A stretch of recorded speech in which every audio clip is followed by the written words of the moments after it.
편안들 하셨습니까?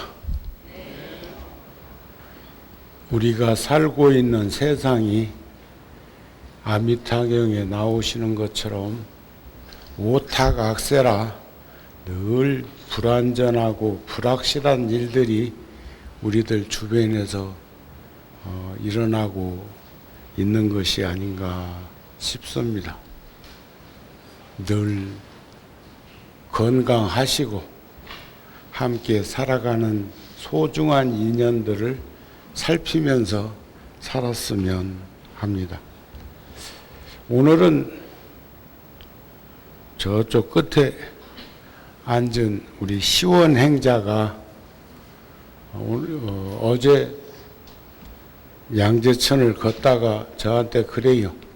오늘 스님이 열애사 법문 가시는데 동행했으면 좋겠다고. 그래서 그러자고. 그저께는 31,000보 걸었어요. 둘이서. 그럼 5시간쯤 걸은 겁니다. 그래서 어저께 저녁 공양할 때 어제는 22,500보 걸었는데, 그러니까 31,000보 건 그 다음날 22,500보는 명함도 못 내놓겠더라고요. 그래서 어제 저녁 공양 시간에 구룡사 주지스님한테 오늘 함께 열애사 다녀오겠노라고 그렇게 신고를 했습니다. 우리 시원행자 한번 일어나봐. 돌아서 합장하고 앉으세요. 뭔 이 얘기를 하다가 구룡사 주지스님은 몇 살에 나오고 만났으며 통도사에 몇 살에 왔냐고, 또 열애사 각심스님은 몇 살에 만났냐고. 그래서 내가 이 얘기를 해 주었더니 열애사 주지스님은 이제 7살 때 나오고 인연이 되어가지고 벌써 33년을 함께 해오고 있고, 내가 33살에 구룡사 주지로 온 요량 치면 나이 40에 열애사 주지하는 건 일도 아니잖아요. 그렇지 않습니까? 또 실질적으로 이름은 부주지였지만 주지로 소임을 봐왔었고, 그러는데 거기에는 토를 달지 않고는 하는 말이, 스님,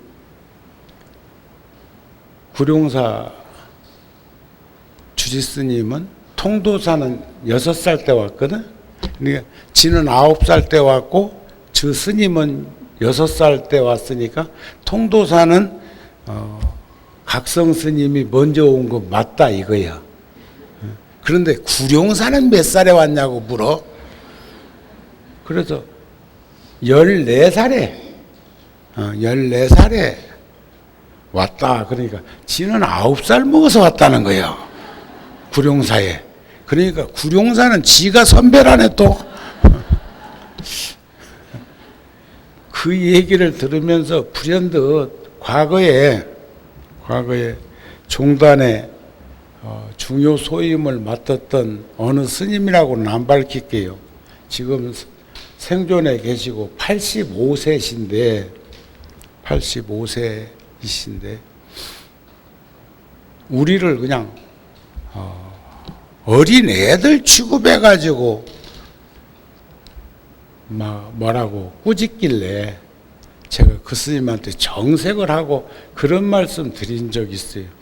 내가 스님보다 출가를 일찍 했는데, 그러니까 무엇이라고? 아니 나는 15살에 절에 왔고 스님은 고등학교 졸업하고 왔잖아. 그러니까 내가 먼저 온 거 아닌가? 그렇습니까? 그렇지 않습니까? 궤변이야? 생각해 볼 여백이 있는 거죠. 또 출가가 조금 늦었지만 세속 나이는 많이 된 스님도 있고, 또 세속 나이는 좀 적지만 출가한 나이는 많은 스님도 있고, 우리들 주변에 살다 보면 그렇게 가까운 그 도반 스님들끼리도 세속적 나이보다는 출가 연령을 많이 이렇게 가름해가지고 얘기하는 일들이 덜어 있는데, 우리 시원행자가 이 얘기하는 말을 들으면서 아주 제가 의미 있게 곱씹어 본 내용이 있습니다. 우리는 다급생에 살아오면서 얼마나 많은 세월들을, 지금 지구가 생긴 역사가 과학적으로 45억 년쯤 되었다고 하지만, 지구의 생명체가 존재한 것이 서로 그렇다 치더라도 그런 세상 말고도 이 우주 전체에 얼마나 많은 곳에 생명들이 있을까 하고 들여다보면 충분히 인식해 볼 수 있는 일들이 많이 있습니다.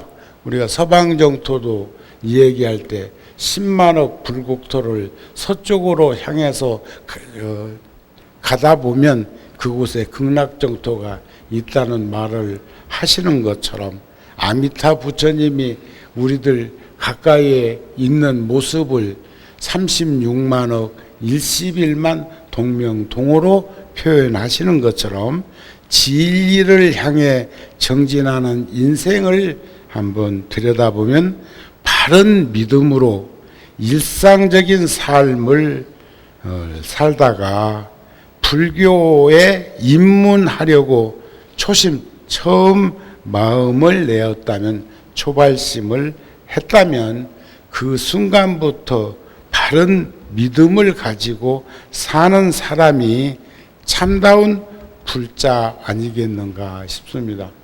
오늘 제가 보기에는 굉장히 많이 불자들이 오셨는데, 여기 일산하고 또 저기 부천하고는 또 뭔 일이 한번 있었다며?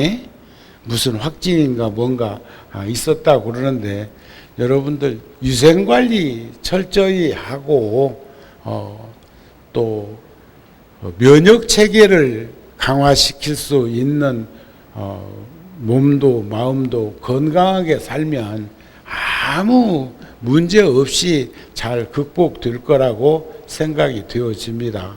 또 하나는, 지금 서양 같은 경우는, 미국 같은 경우는 감기 몸살로 사망자가 한 6만 명씩 나온 적도 있고, 또 100년 전 얘기를 해서 뭐하나 싶지만은 100년 전에는 스페인 독감으로 지구에 5천만 명 정도가 사망했다고 하고, 100년 전 무호정변이라고 하는 100년 전에 우리나라도 아마 그게 스페인 독감의 그 감염이 아닌가 싶은데, 그때 우리나라도 14만에서 15만 명이 역병이라는 이름으로 세상을 떠난 걸 보면, 지금 우리나라는 한 3, 4개월 동안에 코로나 바이러스로 인해 가지고 한 2,000명 정도가 감염되었었는데, 그 중에 한 10,000명 정도는 완치되었고, 그 중에 한 300명 미만의 노인들이 세상을 떠났다고 안 합니까? 그것은 감기로 세상을 떠난 숫자보다도 적고, 또 그것을 이렇게 견주어서는 안 되겠지만, 불의의 사고로 세상 떠나는 숫자에 비추어 보면, 세상을 일찍 하직하는 이들을 비추어 보면 우리나라가 12,000명에서 한 15,000명 정도가 1년이면은 그렇게 세상을 등진다고 그러는데, 이번 코로나 바이러스로 그렇게 어려움을 겪는 중에도 완치자가 그리 많은 것도 참 복바른 백성들이기도 하고, 300명 안 되는 사람들이 사망하신 것 중에도 보면은 앞에 이미 면역 체계가 어려움을 겪었던 분들이 또 80 넘은 분들이 뭐 7, 80%가 사망하셨다고 하는 것들을 견줘보면 그렇게 우리가 막 벌벌벌벌 떨 일이 아닌데 그렇다 싶은 생각이 드는데 참 힘과 용기와 지혜롭게 우리 다 합성해가지고 잘 살아갈 수 있었으면 좋겠습니다. 그렇게 하십시다.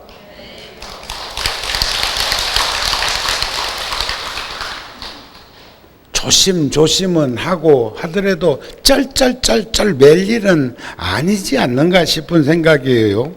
자, 참다운 불자가 되어야 하는데 참다운 불자가 되기 위해서는 어떻게 살아야 되느냐? 부지런하게 살아야 되는데 게으름이란 모든 허물의 바탕이라는 가르침이 있어요. 집에 있는 이가 게으르면 뭐 어저께 뉴스에 보니까 그 정부에서 지원금 한 번 더 줬으면 좋겠다고 그렇게 또 인터뷰하는 사람도 있대. 공짜는 좋은가벼. 공짜 아니요. 그분들 집 팔아다가 주는 돈 아니에요. 결국은 국민들의 혈세, 여러분들이 낸 세금 또 그게 빚으로 남아 있다면 다시 복원하기 위해서는 다시 경제가 이렇게 회복되면 세금으로 거둬갈 돈이에요. 빌려준 것 뿐이라고요. 그냥 아무렇게나 지금 생각하고 덜렁덜렁 받아 쓸 일이 아니요. 아셨습니까? 집에 있는 이가 게으르면 의식이 부족하고 사업이 부진해서 어려움을 겪게 되지요. 출가한 이가 게으르면 생사, 나고 죽는 고통을 벗어나지 못할 것이다. 보살 본행경에 나오는 말씀인데 모든 좋은 일은 정진에 의해서 일어나 진지한 삶을 통해서 일어난다. 사업도 번창하고 출가한 이가 정진을 잘하면 진지하게 살면 법을 성취해서 부처님의 경지에 불보살의 경지에 이르게 될 것이다. 모두가 정진에 의해서 이루어지는 것인 줄 알아. 정진이라는 육바라밀 중에서 정진이라는 말은 진지한 삶, 갈팡질팡, 횡설수설, 우왕좌왕 이런 그 해떡배떡 가는 삶이 아니라 진지하게 살아가는 모습이다 그 말이. 그래서 어떤 종교든지 종교를 받아들이게 되면 그 종교는 우리네 생활의 한 부분이 되어야 되는 건 맞습니다.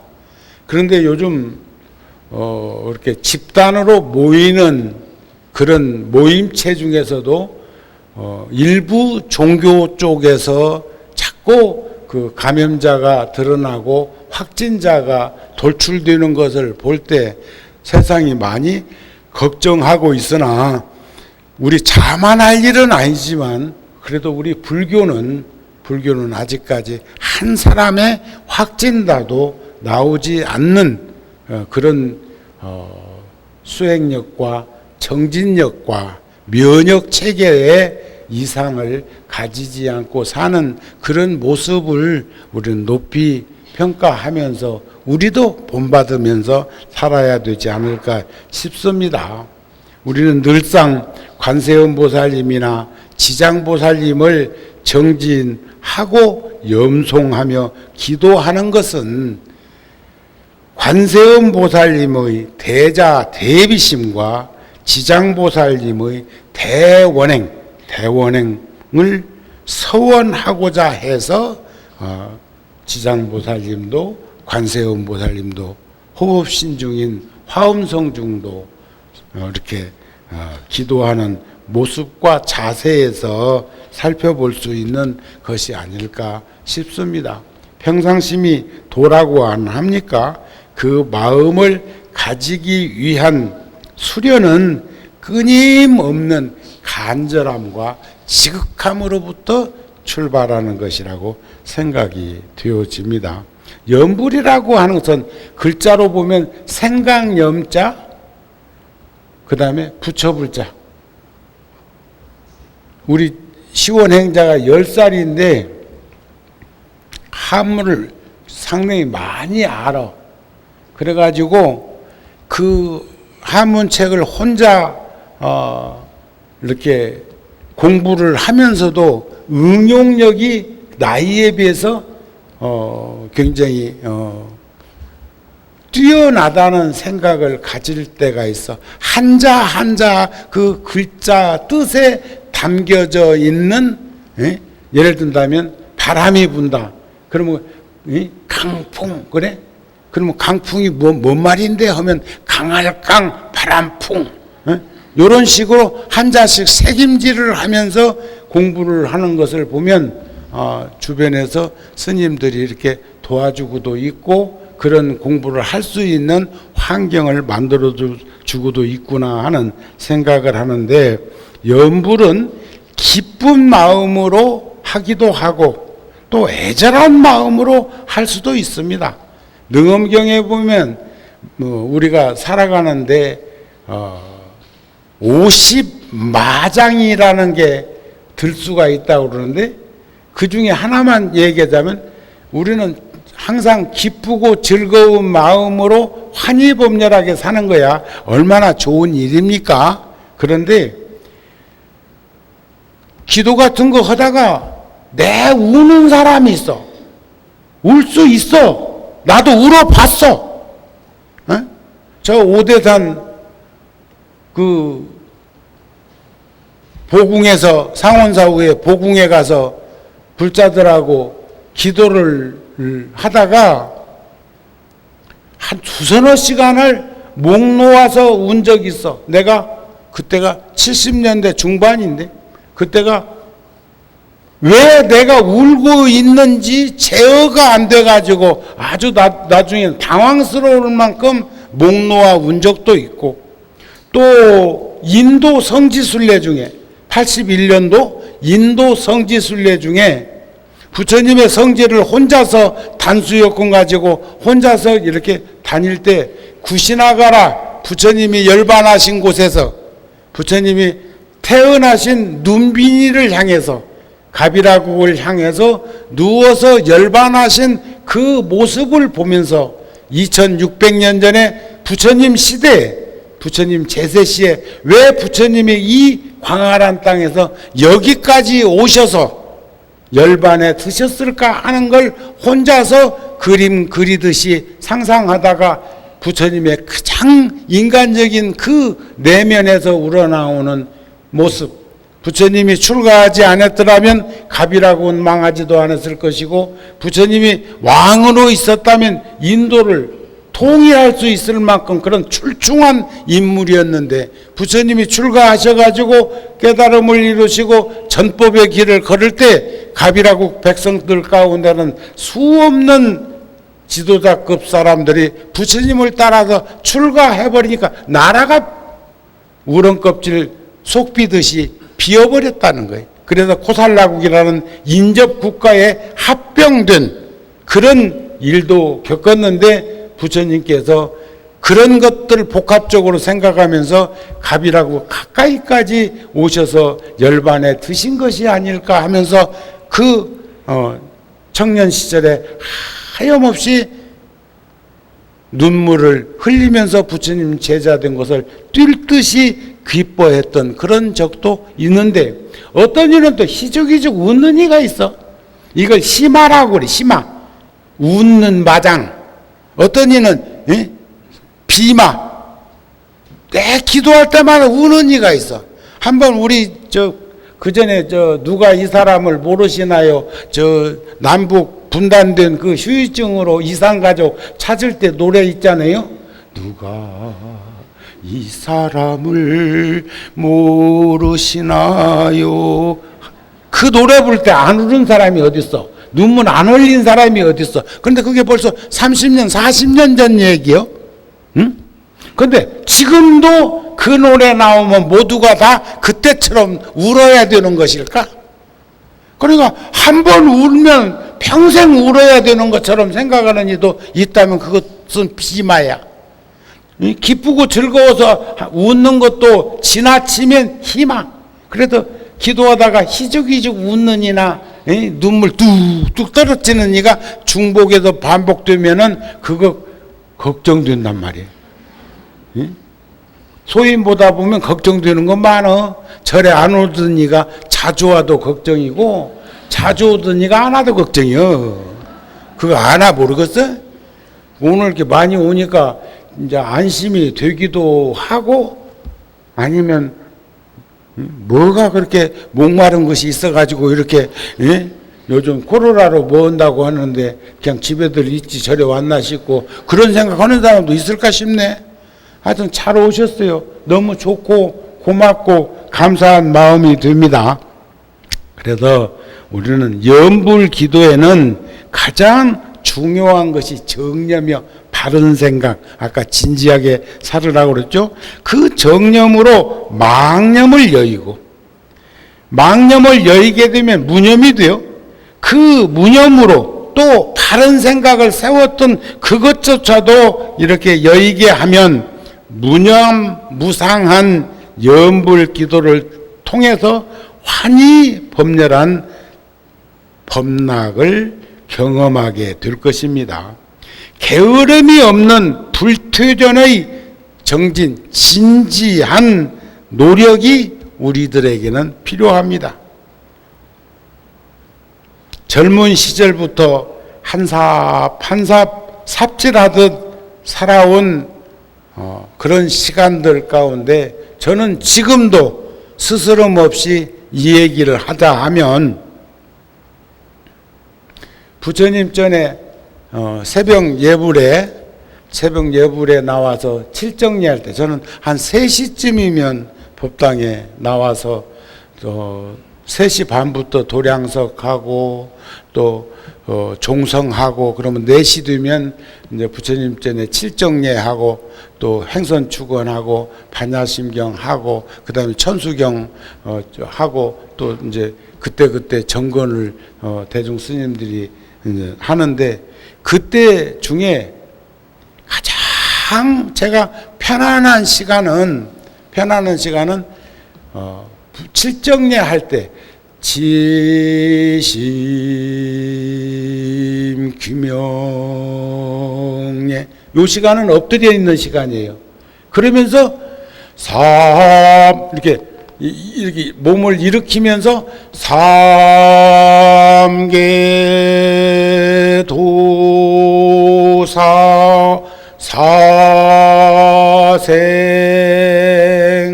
사생자부 시아본사 서가모니불 엎드렸죠? 엎드려진 상태에서 또 지심 규명례 요 시간이 제 일생에 가장 근심 걱정 없고 편안하고 부처님 제자 된 것을 늘 기뻐하는 그런 시간이에요. 그러면서 합장하고 부처님을 향해서 우러러서 칠정례를 할 때 그 시간만큼 복된 시간이 없어요. 그런데 그 얘기를 바꿔가지고 우리 시원행자가 한다는 말이 스님 저는 하루에 한 5시간 같이 걸었다고 한번 생각해봐. 31,000보 걸었을 때는 5시간 같이 걸은 거거든요. 따라 붙어갖고 그림자처럼 붙어있어. 그리고 그러면서 종알종알 먼 얘기를 하는데 의미 있는 얘기들도 많이 하고 그래서 그런 얘기를 듣는 중에 뭐라고 나한테 얘기하면 저는요 스님 통도사에서 새벽 예불 하고 나서 참선한다고 이렇게 스님들이 죽비 맞춰서 이렇게 딱 이제 정자해가지고 앉아서 긴 시간은 아니지만 있는 시간이 있는데 그게 지한테는 최고로 좋았다는 거예요. 그러니까 작년에 서울로 올라왔으니까 9살 때의 그 추억과 경험을 10살 먹은 시각으로 나한테 다시 한번 상기하는 거예요. 뭐가 그리 좋대? 좋으니까 좋대. 내가 그래서 좋으니까. 그 나이에는 좋을 수 있잖아요. 지금도 새벽 예배를 나와가지고는 좋을 때 내가 보거든. 내 옆에 딱 내가 놓고는 본다고. 그러면 이제 좋나 안 좋나 보려고 이렇게 고개를 돌리면서 연부를 하게 되고 천수경을 하게 되면 그 소리가 더 크게 들릴 거 아닌가 봐. 그럼 막 어느 때는 용을 써. 예? 버티느라고. 그래도 고맙죠. 그 어린 나이에 그 새벽에 그렇게 하는 거. 그런데 뭐라고 나한테 얘기를 하면 참선할 때 산새 소리가 들리고 통도사 계곡에 물 흐르는 소리가 그렇게 좋대. 됐다. 그 정도면 됐다. 그 시인이잖아요. 그렇잖아요. 여러분도 한번 생각해봐요. 참선한다고 앉아서 그 어린 것이 앉아서 죽비 소리에 맞춰서 허리를 쭉 펴고 있는데 통도사 계곡에서 흐르는 물소리, 바람소리, 그리고 새벽에 일어난 새들의 산새 소리들을 들으면서 그게 그렇게 마음에 와서 닿는다고 하는 얘기를 어제 아래 하더라고요. 자기는 그때가 그리 좋았다고. 초등학교만 졸업하면 통도사로 간다는 거예요. 중학교, 고등학교는 검정고시한대요. 그리고 스님이 밟아야 될 과정을 밟겠다. 그러면 지가 18이면 졸업한다네. 그러니까 나오고 지금 3월 초부터 거의 하루도 안 빼놓고 비 오는 날 빼놓고는 우산도 조금 비 오면 우산도 받고 그렇게 할 적에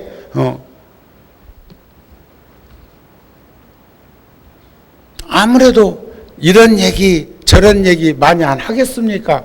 그러면서 저는 우리 열애사 주지나 구룡사 주지나 또 나하고 함께 살았던 어린 시절부터 인연되어서 지금 출가자의 길을 걷고 있는 스님들한테 나만 그런 것이 아니라 여러분들도 똑같은 경험을 했을 거라고 생각을 비추어 봅니다.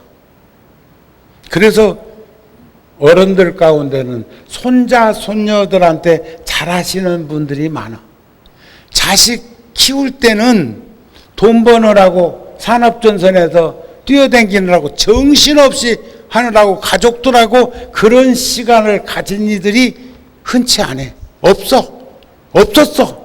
그런데 세월은 유수 같아서 풍상세월에서 유수 같은 인생은 벌써 휙 지나서 60, 70이 되어버렸어.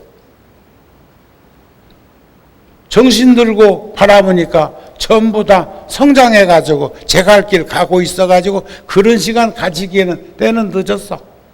그러다 보니까 그 아래 아이들하고 인연을 맺어서 그런 시간들을 가지면서 떠올려 보면 그때 왜 내가 시간을 같이 가지지 못했을까 하는 생각들을 할 거라고 생각됩니다. 여러분들도 그런 생각 드시지요? 후회하자는 게 아니요.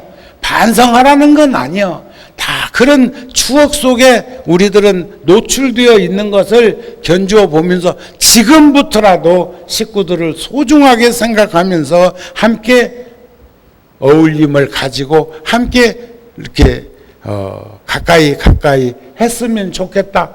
그런 얘기 나올 때마다 내가 한마디 하는 거 있잖아요. 월화 노스님 곁에 가서 한 열흘 가까이 내가 통도사에 있다가 동지 때문에 서울에 올라왔는데, 동지 기도 때문에 올라왔는데 구룡사에서 100일간 백고자법회를 하고 통도사 내려갔다가 올라왔는데 동짓날 꼭두 새벽에 5시쯤이면 새벽기도 끝나고 방에 들어와 있을 시간인데 그 시간 맞춰서 노스님이 직통전화를 어떻게 알고 계셔가지고 전화를 하셔가지고 그러셨다고 그러잖아요. 정우가 잘 올라갔나? 들어가라고 하고 노스님이 전화를 끊으셨는데 지금도 출가한 지 50년이 넘었지만 지금도 지나온 시간 속에 어른들을 떠올려 보면 그때 그 전화를 받았던 그 가르침을 저는 잊을 수가 없습니다. 그 가르침을 후학들에게 우리도 대물림 해줘야 된다는 생각을 가지고 있는데 어른처럼 그렇게 살지 못하는 그런 모습들을 우리는 충분히 한번 떠올려 보았으면 좋겠다 하는 생각을 가져봅니다. 세상에서 가장 편안한 시간은 바로 부처님 전에 법당에서 일심합장 시극한 마음으로 기도 정진할 때 그렇게 이루어지는 것이 아닐까. 그렇다면 왜 우리는 그렇게도 간절한 기도가 필요한 것일까요? 여러분들도 나름대로 다 간절한 그런 마음속에서 기도하시죠?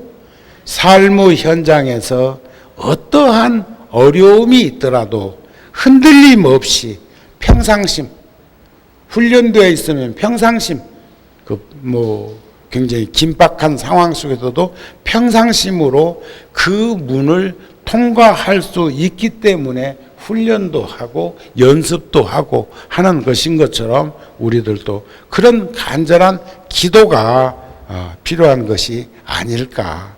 마음의 안정을 유지한다는 것은 매우 중요합니다. 그런 힘과 용기와 지혜는 원하는 바에 대한 확신과 보이지 않는 것에 대한 신념으로 나타나기 때문이고 그것이 바로 덕목이 아닐까 싶습니다. 그것은 누가 주는 것이거나 줄 수 있는 것이 아니라 스스로 해내야 될 그런 숙련입니다. 참 행복은 주어진 자리에서 열심히 살아가는 모습이라고 생각을 합니다. 여한 없는 인생이란 결국 열심히 살아가는 사람들만이 가질 수 있는 그런 모습이 아닐까 싶습니다. 여한 없는 인생 살도록 하십시다. 우리가 하루를 살더라도 천년 만년 살 것처럼 아침에는 게으름 피지 말고 힘차게 일어나고 저녁에 누울 땐 열심히 산 하루를 반조해 보면서 오늘 밤이 마지막 밤이지 하고 눕더라도 후회 없는 인생이 될 수 있었으면 좋겠어요. 한 3일 전에는 말이에요. 신호 대기를 우리 둘이 하고 있는데 노숙자 한 명이 저는 하도 낮에 걷는다고 낮에 한 2시간 걷고 저녁에 이제 한 6시나 6시 반쯤 저녁 공양 끝나고 나서 이제 또 둘이 나올 때는 뭐 모자를 쓸 일이 없지만 낮에는 뙤약볕이니까 모자를 하나 쓸 때가 있는데 모자 쓰고 안경도 햇빛이 눈이 자꾸 이제 노안이 오니까 눈이 반사체에 눈 부실 때가 있거든요. 그래서 선글라스는 아니고 밖에 나오면 색깔이 조금 바뀌는 놈 안경을 하나 이제 구해가지고 그거 쓰고 마스크까지 딱 하고 또 하루에 2만 보, 3만 보씩 그렇게 걸으니까 걸음걸이가 그렇게 삐직삐직하거나 그러지는 않거든요. 그런데 그 사람이 딱 행색이 보니까 노숙자요. 할배! 나한테 그러고 있는데도 할배로 보이는 모양이라. 그건 없냐. 눈썰미는 있대. 그러더니 신호가 바뀌니까 지가 뭐 물어보고 싶은 말이 있었는데 이제 횡단보도를 건너가니까 지는 건너기 싫은지 게을르니까 이 노숙자하고 게을르니까 횡단보도에 서갖고도 건너지 못하고 거기 왜 서 있는지는 모르겠어. 지나가다가 나를 발견하고 온 것인지 그러면 붙들고라도 물어보고 싶은 말 물어보든지. 그런데 그 사람이 도인 같은 말을 한마디 하더라고. 이젠 죽을 일만 남았네. 내가 안경도 썼고 모자도 썼고 마스크도 했고 그 다음에 허리도 쭉 펴었고 어린 시원행자하고 신호등에 서 있다 횡단보도를 건너려고 하는데 와가지고는 할배 내가 뭐 물어보고 싶은 게 있었는데 이러더니 신호가 바뀌니까 우리는 건너가야 될 거 아니야? 그러니까 한다는 말이 도인 것처럼 이젠 죽을 일만 남았네 이러더라니까 안 죽을 놈이 있냐? 응? 그런 거 아닌가요? 저 살다 보니까 참 도인들이 주변에 있어. 이? 그래서 보살이 지혜스러운 행동 바냐바라미를 수행하는 것은 깨달음을 이루기 위함이고, 부처님은 일체 중생들에게 불종자를 끊어지지 않게 하기 위해서 설법을 하신다고 하셨습니다. 그래서 보리심은 기본이고 지혜, 원력, 자비, 중생이 업이 이어져 있는 가운데서도 우리는 항상 도를 구하고자 하는 그런 마음 가짐 속에서 정성을 가지고 지극한 마음으로 살아갈 수 있었으면 합니다. 잡보장경에 보면 우리들이 이렇게 가슴에 새길 만한 그 내용들을 이렇게 숙지할 수 있도록 해놓은 글들이 참 많은데, 도를 구하고자 하는 이는 모름지기 지극한 정성을 가지라. 정성이 서로 감응하면 능히 독과 과덕을 얻는다. 그러므로 수행자는 지극한 마음으로 정진하라. 지극한 마음으로 정진하라. 만일 지극한 마음으로 정성스럽게 구하면 반드시 얻는다. 확신을 가졌으면 합니다. 그래서 스펜하우어라고 하는 서양의 철학자는 그런 말을 했더라고요. 돈은 바닷물과 같다. 돈은, 물질은, 재물은 바닷물과 같다. 마시면 마실수록, 가지면 가질수록 더 갈증이 난다는 거예요. 그래서 저는 초심을 잃지 말자는 말을 할 때마다 우리 지난 과거에 우리도 살 만큼 살았으니까 과거를 회상해 보면 참 농경사회에 가난한 시절이 있었다고요. 6.25도 겪었고 4.19, 5.16 농경사회가 산업화로 바뀌면서 변화도 있었지만 45억 년의 역사 속에서 100년의 과학이, 근대사 100년의 과학이 과거 것 전체를 합한 것보다도 더 많이 변이 현상을 일으켰다는 그런 것들을 견주어서 비추어 본다면 앞으로 우리 생전에 얼마나 세상이 급변하고 바뀔지는 알 수가 없어요. 그래서 그 병원체라고 하는 것들도 결국은 살려고, 그놈 나름대로는 살려고 그러는 거고, 인간은 그것을 박멸하려고 하는 거고, 그래가지고 자꾸 다투는 것이 있는 거 아닐까 싶습니다. 그래서 우리 인생 누구나 스스로에게 물음을 던졌으면 합니다. 내가 지금까지 살아온 시간을 솔직하게 들여다보면 진정으로 내가 원했던 인생을 산 것일까? 전 다른 건 몰라도 스님 된 건 내가 원해서 했던 일이고, 지금까지도 한 번도 제가 스님인 것을 회의적으로 느껴본 적은 없습니다. 그건 다 다급생에 닦아놓은 선근과 지혜가 그나마도 내재되어 있었던 것이 아닐까 싶은데, 인생은 12곡의 길 중에서 우리는 지금쯤 몇 곡에 와 있을까 하는 생각이, 그 노숙자 형상을 한 사람이 그렇게 내가 마스크도 하고 안경도 썼고 모자도 썼고, 뭐 승복도 뭐 나이 먹거나 안 먹거나 다 똑같은 단색의 승복을 입고, 그런데 나를 척 알아보고 할배라고 하는 표현이나, 그리고 시간이 없어도 묻고 싶은 거를 못 묻고 신호등을 건너려고 하는데, 이제 내가 나이가 먹었다는 걸 전제로 해서 이제 죽을 일만 남았네 하는 것은 어쩌면 나한테 한 소리가 아니고 세상을 향해서 울부짖음과 같은 소리가 아니었을까. 제가 지금부터 한 50년 가까이 전에, 한 47년 그때 군에 있을 적에 라디오에서, 저녁 시간에 라디오에서 단막극이 하나, 라디오 방송에서 단막극이 나오는데 배경은 서울 시내 한복판 청계천 고가도로 산풍상가 세운상가 그 라인이 아니었을까 싶은 생각을 떠올려 보는데, 그래가지고 스산한 겨울 밤바람이 몰아치고 눈보라가 치는데 거지가 서울 시민을 향해서 울부짖는 소리를 지금도 근 50년 가까이가 되었는데도 잊혀지지 않고 가슴에 새김질하는 소리가 있습니다.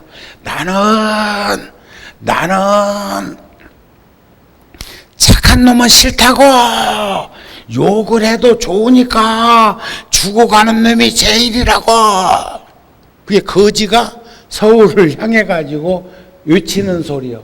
지금 거지로 적선을 바라가지고 지금 그 눈보라 치고 바람이 부는 고가도로 밑에서 쭈글트리고 있는데, 착한 사람은 주는 것도 부끄러워가지고 외면하고 간다네. 외면하고. 그러니까 거지 입장에서는 착한 놈은 자기 고객이 아니요. 외면하고 가니까. 그러니까 욕을 해도, 요 아이를 하나 데리고 와서 거기다 앉혀놨다든지 뭔 자기 상품 가치를 하나 드러내놨을 텐데, 그랬을 때 그걸 욕을 하고 혀를 차도 그 사람은 적선을 하고 가니까 자기에게는 그 사람이 필요하지, 세상 천지에 착한 사람은 아무리 착해봤자 지한테는 도움 하나도 안 된다고 외치던 그 라디오 단막극 소리가 지금까지도 귀에서 쟁쟁한 걸 보면 우리들이 생각해 봐야 될 그런 것들이 있는 것 아닐까 싶습니다. 그래서 종교는 뭐 불교뿐만 아니라 모든 종교는 무엇보다도 진실해야 한다는 말들을 합니다. 정직한 사람이 성실하게 살아가도록 가르치는 말씀이 종교이어야 할 것입니다. 우리는 육체적으로는 세상에 태어나서부터 시시각각으로 생로병사를 겪지요. 보세요. 유아기가 있었어요. 소년기, 청년기, 장년기, 노년기. 노년기에도 그냥 노년기로 끝나는 기가 있는가 하면 황혼기가 있어. 황혼기. 또 하나 뭐 있을까? 유아기부터 시작해서 노년기까지 오는 과정이 12고개로 고갯길이라면 우리는 지금쯤 어느 고개에서 어떤 모습으로 어떤 힘을 들이우면서 살려고 노력을 하고 있을 것일까? 이것도 매우 중요한 것이라고 생각이 되어집니다. 육체적으로는 시시각각으로 변해가고 있는 모습이 생로병사라고 하지만, 그래서 이 몸은 무상하고 괴롭고 또 실체가 없고 부정하고 있지만, 그러나 우리 본성은 상일성이 있고 주제성이 있는 것인데, 그게 결여되어 가지고 우리들은 인생이 무상하고 제법은 무하고 일체가 다 고통과 괴로움을 수반하는 것이라고 이 얘기들을 하고 있습니다. 그런 마음가짐 속에서 우리들은 남은 시간들을 좀 효율적으로, 효과적으로, 가치 있게 사용할 수 있었으면 좋겠다는 생각이 들어집니다. 제가 법정 스님이 쓰신 책을 본래 10년 전에 돌아가실 때는 유언을 하셨어요.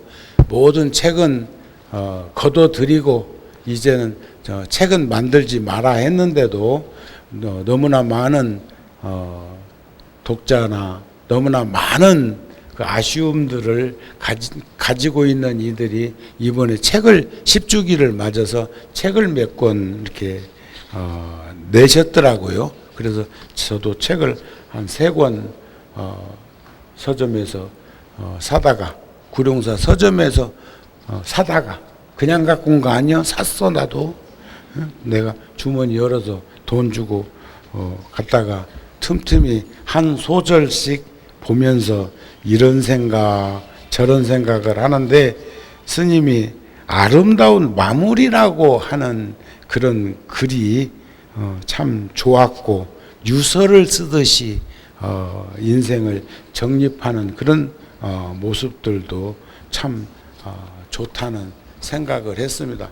다음에 들려드리기로 하고, 근간에 보면은 대만의 성운대사, 참 달라이 라마 스님은 금년에 만 85세, 한국 나이로 86세, 언젠가 구룡사에서도 장수기원법회를 우리가 모신 적이 있었고, 또 세종문화회관에서 세종홀에서 그 티베트 스님들이 중심이 되고 티베트 불교를 선호하는 인연 있는 스님들이 함께 해가지고 몇 번 했는데, 요즘 코로나 그 바이러스로 인해서 그런 것들이 여의치 않아가지고 티베트 그 달라이라마 오피스 쪽에서 연락이 왔어요.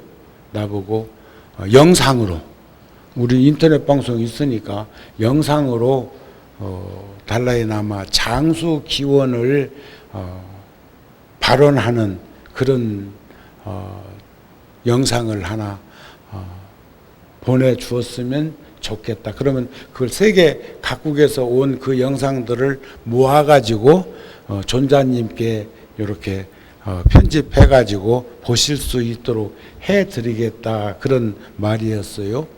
근데 그렇잖아요. 우리 붓다지에 보면 무량수경에 나오는 말씀을 제가 늘 응용해가지고 상기시켜 드리는데, 한 부처님이 출현하시면 만중생이 깨달음을 얻고, 한 법당 이룩되면 사바세계 안에 곧 극락정토 이루어진다고 하는 무량수정의 가르침처럼 우리들 주변에는 선지식도, 우리들의 스승도 참 많고 많지만, 그 국가적으로는 어려움을 겪고 있고, 지금 불안전하고 불확실한 그런 흐름 속에서 달라이라마 존자님이 세계인들을 향해 가지고 메시지를 전하고, 부처님의 가르침을 통해서 안심민명 편안함과 넉넉함을 간직할 수 있도록 하는 일들이 얼마나 많습니까? 이번에도 전에도 한번 상기시켜 드렸습니다. 전염병, 달라이라마 말씀이에요.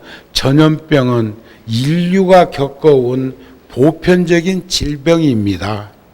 개인과 사회가 합심해서 예방에 힘쓰는 것이 중요할 것입니다. 더불어 확산을 방지하도록 국가 간의 긴밀한 협력들이 요구되고 있습니다. 이러한 조치는 향후 또 다른 위기를 맞닥뜨렸을 때 슬기롭게 대처하도록 하는 선례가 될 것입니다. 뿐만 아니라 부디 주변에 소외된 곳에서 두려워하는 가난한 이들에게도 온정을 나누어 주십시오. 우리는 이들을 보살피는 것은 간과해서는 안 될 것입니다. 소외된 계층을 살펴야 됩니다. 그런 말씀이죠. 달라이라마 스님이 그런 말씀 하신 적이 있어요. 돈은, 물질은 자본주의 방식으로 선의 경쟁을 통해서 모으고 벌고, 나눔은 사회주의 방식으로 나누면 이상적인 세상이 될 것 같은데 그게 안 되는 연유는 뭘까? 그건 그런 것 같아요. 가슴으로 받아들이고 생각하면 할 수 있는 일도 머리로, 달라이라마도 그런 걱정을 하신 적 있어. 가슴으로 듣고 판단하고 대답했더라면 될 일을 머리로 듣고 생각하고 판단하고 행동하려다가 그르친 일이 참 많았다 하는 말씀을 해. 여러분들도 가슴으로만 살 수도 없어. 머리로만 살아서도 안 돼. 가슴과 머리를 조화롭게 균형 있게 잘 하시면서 남은 시간들을 잘 살아갔으면 좋겠습니다.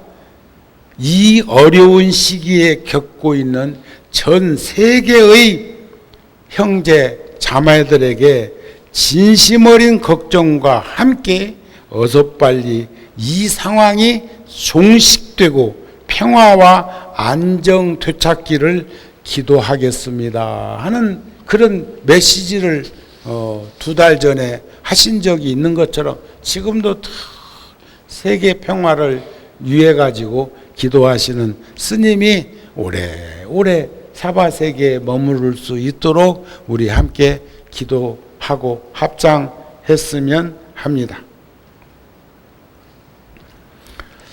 끝으로 성운대사 스님이, 대만 불광사의 성운대사 스님이 이런 말씀을 하셨어요. 불망초심하라. 초심을 잃지 말고 후회 없는 삶을 살아라. 처음 마음 낸 것이 정답일 수 있는 것들 많습니다. 생각하자고.